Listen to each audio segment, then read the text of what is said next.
के बंटवारा में भी 44 साल से हम हैं। हमको ऐसा लगा कि जब जब मंत्रिमंडल का विस्तार हुआ या बना है तो सुबह में या दिन में वोट होता था और शाम में बंटवारा हो जाता था विभाग। इस बार न होना हमको भी कहीं न कहीं कुछ लग रहा है कि आखिर क्या बात। और जहाँ तक विस्तार का सवाल है, मुख्यमंत्री ने कहा था कि 1-2 वर्ष के अंदर ही हम विस्तार कर देंगे। तो 2 घटक 3 घटक हैं इसमें, भाजपा हैं, हम लोग हैं, जदयू है। तो जदयू की तरफ से तो कोई नहीं है जैसा समझ में आया है। तो भाजपा से कहीं न कहीं लिस्ट देने में विलम्ब हो रहा है। हमको मालूम हुआ कि 2 बार दोनों डिप्टी चीफ मिनिस्टर मिले हैं, मामला सॉर्ट आउट हो गया होगा और हम समझते हैं कि 5 तारीख तक विस्तार होगा और विभागों का भी बंटवारा हो जाएगा। और 5 तारीख तक यदि हो जाता है तो इसको विलम्ब नहीं कहा जाएगा। मांझी जी, चाहिए हमारी मांग भी थी आप लोगों के माध्यम से कि हमें 2 मंत्री पद चाहिए। और आपने देखा कि निर्दलीय मंत्री लोग हैं, उनको मंत्री पद दे दिया गया। ठीक है, एक भारतीय जनता जदयू में मिल गए हैं, उनको मिला या मिलेगा, लेकिन निर्दलीय विधायक हैं उनको मिला और मनचाहा विभाग भी मिलने की बात चल रही है।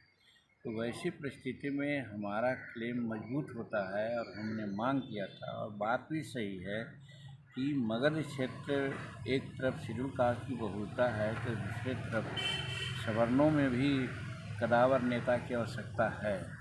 और सवर्णों में कदावर नेता हमारे पास हैं अनिल सिंह, 4 बार विधायक रहे हैं, मंत्री रहे हैं, उन पर किसी प्रकार का आरोप नहीं रहा है।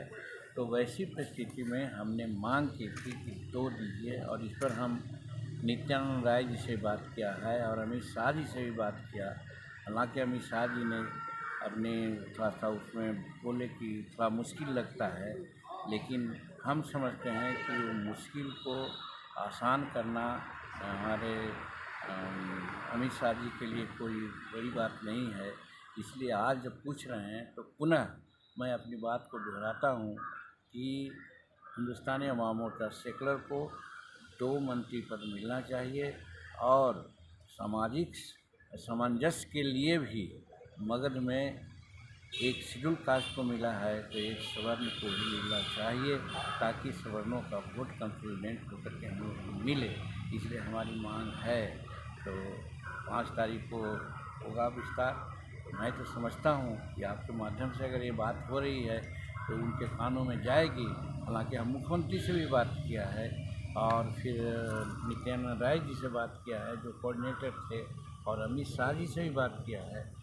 सिर्फ भाजपा के लोगों से हमारी बात नहीं हुई है, तो हम भाजपा के लोग से भी बात करना चाह रहे हैं कि आप मेजर दल हैं, तो वैसी परिस्थिति में आप भी इस बात को रखिए कि ताकि हमको 2 पद मिले। लगता किस डिमांड्स यही है कि हमको मिलना चाहिए।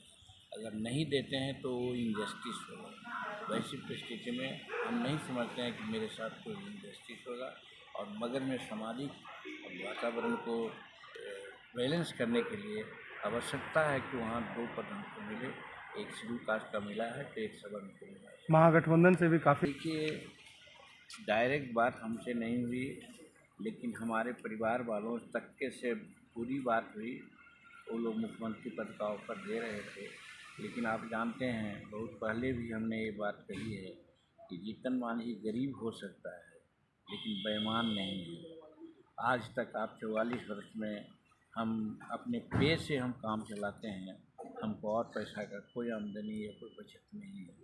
तो वैसी परिस्थिति में यदि कोई ऐसा पाल रखा हो कि जीतन मांझी को हम पैसा से या पद से तौलेगा तो उसकी मूर्खता होगी। और वो नहीं समझता है कि एक बार जब कमिटमेंट जीतन मांझी कर दिया तो उस कमिटमेंट के लिए वो अंत तक रहेगा। और आज वही है, हम एनडीए के साथ हैं, नरेंद्र मोदी जी के साथ हैं। कोई भी कुछ कहेगा, हम पद हमारे सामने कुछ नहीं। वीडियो को लाइक करें, शेयर करें, सब्सक्राइब करें और तमाम तरह की खबरों से जुड़ने के लिए बेल आइकन को ज़रूर दबाएं। धन्यवाद।